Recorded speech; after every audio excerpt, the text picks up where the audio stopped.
శ్రీ గురుభ్యో నమః. శ్రీమాత్రే నమః. అమ్మవారి యొక్క మణిద్వీప వర్ణనలో ఇవాళ మనకి ఎక్కడికి వచ్చాము అంటే రాగి ప్రాకారం దాటాము. అలా దూరంగా చూస్తుంటే మనకి సీస ప్రాకారం కనిపిస్తూ ఉంది. ఆ రాగి ప్రాకారానికి సీస ప్రాకారానికి మధ్యన భూభాగం ఏదైతే ఉందో, ఆ ప్రదేశం ఏదైతే ఉందో అద్భుతమైన ప్రదేశము. అది ఆ ప్రదేశం ఎలా ఉంది అంటే అక్కడ సంతాన వాటికలు ఉన్నాయట. సంతాన వాటిక అని అంటారు. ఇది ఒకటి బాగా గుర్తుపెట్టుకోండి. ఈ సంతాన వాటిక అంటే అర్థం ఏమిటంటే అక్కడ ఏ పుష్పం ఏ ఫలము తీసుకున్నా వాళ్ళకి ఏ అద్భుతంగా ఏ వరంతో ఎలాంటి సంతానం కావాలంటే అలాంటి సంతానం కలుగుతుంది వాళ్ళకి, నో డౌట్. దాన్ని సంతాన వాటిక అంటారు. అక్కడి పూల వాసనలు 10 ఆమడలు వ్యాప్తిస్తాయి. ఇంకోటి సంతాన వాటికి అర్థమైందంటే కనుక అక్కడ అన్ని పండ్లు పువ్వుల చెట్లే. There is no any male plants, అంటే పుష్పములు లేని పండ్లు లేనటువంటి చెట్లు ఉండవు అనేది అర్థం. అక్కడి పూల వాసనలు 10 ఆమడలు వ్యాపిస్తాయి. ఆ పూలు బంగారు వన్నెలతో ఎల్లప్పుడూ వికసించే ఉంటాయి. చెప్పాను కదా, మణిద్వీపములో వాడిపోవడం అనేది ఉండదు, చనిపోవడం అనేది ఉండదు, ఏడుపు అనేది ఉండదు, దుఃఖము అనేది ఉండదు, చీకటి అనేది ఉండదు. నిత్యము చైతన్యమే, నిత్యము యవ్వనమే, నిత్యము ఆనందమే. ఆ పూలు బంగారు వన్నెలతో ఎప్పుడూ వికసించే ఉంటాయి. అక్కడి పళ్ళు అమృత ద్రవంతో కూడి చాలా మధురంగా ఉంటాయి. అక్కడ పళ్ళు ఎప్పుడూ నిత్యము పళ్ళే ఉంటాయి. అక్కడ నువ్వు అలా వెళ్ళి తీసుకోవడం, పళ్ళు తినడమే. అక్కడ కాయలు అనేటివి ఉండవు. ఎట్లా అంటే మధురంగా ఆ యొక్క మధురం అనేది కారుతూ ఉంటుందన్నమాట. ఆ పళ్ళ యొక్క తీపి ఏదైతే ఉందో ఆ రసం కారుతూ ఉంటుందన్నమాట. అంటే ఎప్పుడు చైతన్యంగా ఉండే పళ్ళు. ఆ పళ్ళు కింద పడిపోవు, పాడవు. అది గుర్తుపెట్టుకోండి. మణిద్వీపము నిత్యము చైతన్యం. అక్కడ టైం అనేది ల్యాప్స్ అనమాట. అక్కడ టైం అనేది ముందుకు వెనక్కి ఉండదు. అక్కడ టైం ల్యాప్స్ అనమాట. సో అక్కడ టైం పనిచేయదు, టైం ఉండదు అక్కడ. ఓకే, సో ఆ వాటికకి ఎవరు నాయకుడు అంటే గ్రీష్మ ఋతువు యొక్క నాయకుడు, అంటే ఎండాకాలానికి సంబంధించిన నాయకుడు. గ్రీష్మ ఋతువు యొక్క అధిపతి గ్రీష్ముడు. ఆయన అతని యొక్క భార్యలు ఎవరు అంటే శుక్రశ్రీ శుచిశ్రీ అనేటువంటి వారి యొక్క భార్యలు. వాళ్ళు సంతాపానికి తాళలేక, ఎవరు ఆ యొక్క గ్రీష్ముడు అంటే అర్థమైంది వేడి కదా, ఆ గ్రీష్ముడి యొక్క సంతాపాన్ని తాళలేక వారు అక్కడి వృక్షమూలాల్లో విశ్రమిస్తూ ఉంటారంటే చెట్టు కింద వాళ్ళు చక్కగా విశ్రమిస్తూ ఉంటారు. అక్కడ ఎందరో సిద్ధులు, ఎందరో దేవతలు నివసిస్తారు. ఇంతకు మునుపు ప్రాకారంలో మనం గంధర్వులు ఉంటామని తెలుసుకున్నాం. ఇప్పుడు ఇక్కడ ఎవరు ఉంటారంటే సిద్ధులు ఉంటారు. సిద్ధులు అంటే ఎవరు అంటే అణిమాది అష్టసిద్ధులు పొందినటువంటి వారు. అణిమా లఘిమా చైవ గరిమా వశిమా తత ప్రాప్తి ప్రాకామ్యమీషిత్వం వశిత్వం చాష్టసిద్ధయ. అష్టసిద్ధులు పొందినటువంటి వారు సిద్ధులు. వీళ్ళంత మహానుభావులు. ఎందుకోసమంటే నేను చాలామందిని మహానుభావులను చేశాను. బద్రీనాథ్, కేదార్నాథ్ పోయినప్పుడు చల్లటి చలి, ఆ చలిలో వాళ్ళు హాయిగా కూర్చొని తపస్సు చేస్తూ ఉంటారు. వాళ్ళకి ఒంటి మీద బట్టలు ఉండవు, ఏముండవు, మంచు ఒంటి మీద మొత్తం మంచు అక్కడ ఉండిపోతుంది. అలాగే వాళ్ళు తపస్సులో ఉండిపోతారు. ఇప్పటికీ ఉన్నారు అక్కడ మహానుభావులు.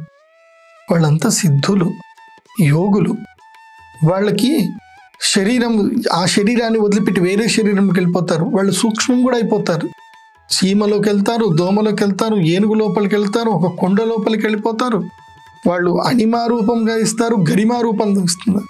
అణిమ, లఘిమ, గరిమ, వశిమ. ఎవరైనా వశం చేసుకోవాలంటే మనం వశం కూడా చేసుకోవాలి. ఏది అయినా చేయగలుగుతారు. అష్టసిద్ధులు కలిగిన వాళ్ళు. అలాంటి మహానుభావులు ఈ యొక్క భోగ ప్రపంచం వైపు మలగకుండా జగదంబ యొక్క పాదాలు పట్టుకొని ఆ జగన్మాత యొక్క తత్వాన్ని ఎరిగి ఈ మణిద్వీపానికి వస్తారు. అష్టసిద్ధులు పొందిన కొంతమంది పడిపోతారు, మళ్ళీ వెనక్కి వెళ్ళిపోతారు. కానీ అష్టసిద్ధులు పొంది కూడా జగన్మాత యొక్క అనుగ్రహం పొందినటువంటి వారు, మాయని ఛేదించుకొని బయటకు వచ్చినటువంటి వారు ఆ జగన్మాయ అనుగ్రహాన్ని పొందినటువంటి వారు సిద్ధులు ఎవరైతే ఉంటారో వాళ్ళందరూ ఈ ప్రదేశంలో ఉంటారు. ఇది రాగి ప్రాకారానికి సీస ప్రాకారానికి మధ్యలో ఉంటారు. ఇక్కడనే దేవతలు కూడా ఇక్కడే ఉంటారు. దేవతలకి ఇక్కడి వరకు వాళ్ళకి పాస్ అనేది అలౌడ్ అనమాట. వాళ్ళ పోర్ట్ఫోలియోస్ ఉంటాయి. ఇక్కడ దేవతలు ఉంటారు.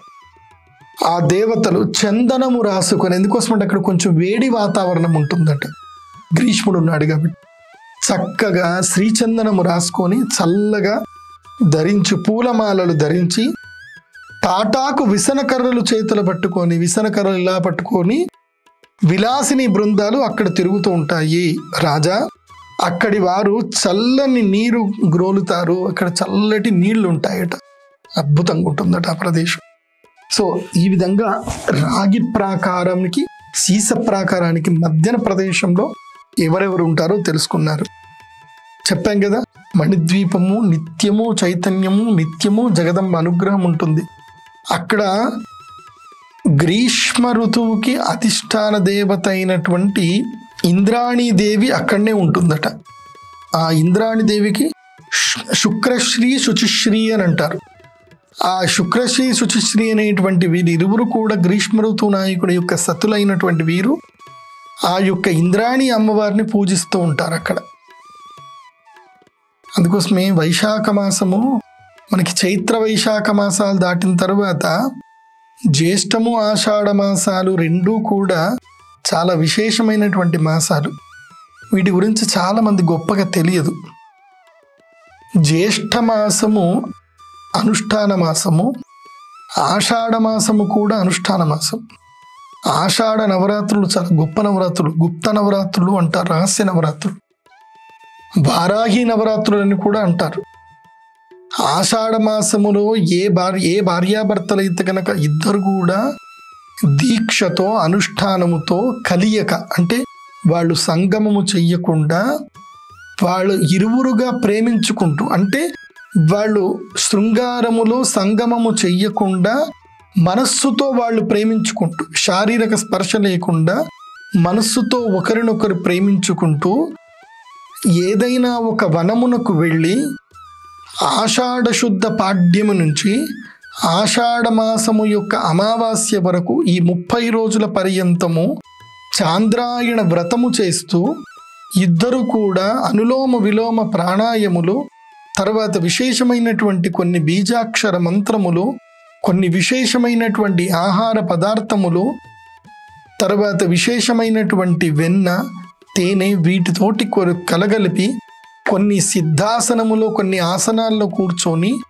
ఈ ఇరువురు కూడా కుండలిని శక్తిని గనక ఆరాధించినట్లయితే, ఇది ఈ ఆషాఢ మాసంలో ఆరాధించినట్లయితే, ఆషాఢ మాసం తర్వాత వచ్చేటువంటి శ్రావణ మాసములో దివ్యమైనటువంటి ముహూర్తములో హస్తా నక్షత్రము రోజున కానీ రోహిణీ నక్షత్రము రోజున కానీ సంగమించినట్లయితే గనక అద్భుతమైనటువంటి శక్తివంతుడైనటువంటి సంతానం కలుగుతుంది. ఇది చాలా మందికి తెలియదు ఈ రహస్యం. ఇది మనకి దేవి భాగవతంలో చెప్పడం జరుగుతుంది. అందుకే ఆషాఢ మాసంలో భార్యాభర్తలు కలవద్దు అని అంటే ఎక్కడికో దూరం వెళ్ళిపోమని కాదు, వాళ్ళిద్దరూ బ్రహ్మచర్యాన్ని పాటించాలి. పురుషుడు వీర్య పుష్టిని సంపాదించుకోగలగాలి. ఒక ప్రత్యేకమైనటువంటి ఆహార పదార్థాలు తినాలి. అన్నము భుజించకూడదు, పాల పదార్థాలు భుజించాలి. ఖర్జూరములు, బాదాములు, తర్వాత ఈ యొక్క విశేషం ఇంకా పదార్థాలు ఉంటాయి. శిలాజిత్ అనేటువంటి ఒక ఆయుర్వేదం ఉంటుంది. వీటిని మాత్రమే తీస్తూ యోగ సిద్ధిని పొందినట్లయితే ఆ వీర్యము పరిపుష్టి కాగలుగుతుంది. DNA స్ట్రక్చర్ పర్ఫెక్ట్గా తయారవుతుంది. సో చాలామందికి రేరుగా తెలుసు, చాలామంది తెలియదు ఈ విషయాలన్నీ కూడా. అది అందుకోసమే జ్యోతిష్ శాస్త్రజ్ఞుడికి యోగ జ్ఞానం ఉండాలి, ఆయుర్వేద జ్ఞానం ఉండాలి, కాలము యొక్క జ్ఞానం ఉండాలి, ఇట్లాంటి పురాణముల యొక్క జ్ఞానం ఉండాలి, సంస్కృతం తెలిసి ఉండాలి. అన్నీ తెలిస్తేనే 100% శాస్త్రజ్ఞుడు అవుతాడు. ఇది జగదంబ యొక్క మణిద్వీపములో ఉన్నటువంటి 4వ ప్రాకారానికి సంబంధించిన తత్వం తెలుసుకున్నాం. ఇప్పటి వరకు ఇనుము ప్రాకారం దాటాము, తర్వాత ఏమిటి కంచు ప్రాకారం దాటాము, తర్వాత రాగి ప్రాకారం దాటాము. ఇప్పుడు సీస ప్రాకారాన్ని చూస్తూ సీస ప్రాకారం ఇంకా దాటుతాం మనం. సీస ప్రాకారం దాటగానే మనకి ఇత్తడి ప్రాకారం కనిపిస్తూ ఉంటుంది. అక్కడ అల్లంత దూరాన్ని ఇత్తడి ప్రాకారం కనిపిస్తుంది. సో ఈ సీస ప్రాకారానికి ఆ ఇత్తడి ప్రాకారం అంటే గోడ, ఆ రెండు ప్రాకారములకు మధ్యన ఏముంటుంది అనేది ముందు ఎపిసోడ్లో తెలుసుకుందాము. అందరూ కూడా తప్పకుండా ఈ మణిద్వీప వర్ణన విన్న తర్వాత కళ్ళు మూసుకొని ఒక 5 నిమిషాల పాటు ఈ యొక్క తత్వాన్ని మొత్తం కూడా ఒక్కసారి మీరు కనులారా నెమరు వేసుకోండి. అమ్మవారిని మనస్సులో ధ్యానించుకొని మనస్సులో ఆ ప్రదేశాన్ని తిలకించండి, ఊహించండి. అదే గొప్ప అనుగ్రహం. ఒక శ్లోకం చెప్తాను, ఈ శ్లోకం అందరూ అనండి. సర్వస్వరూపే సర్వేషి సర్వశక్తి సమన్వితే భయేభ్యస్త్రాహినో దేవి దుర్గే దేవి నమోస్తుతే. శ్రీమాత్రే నమః.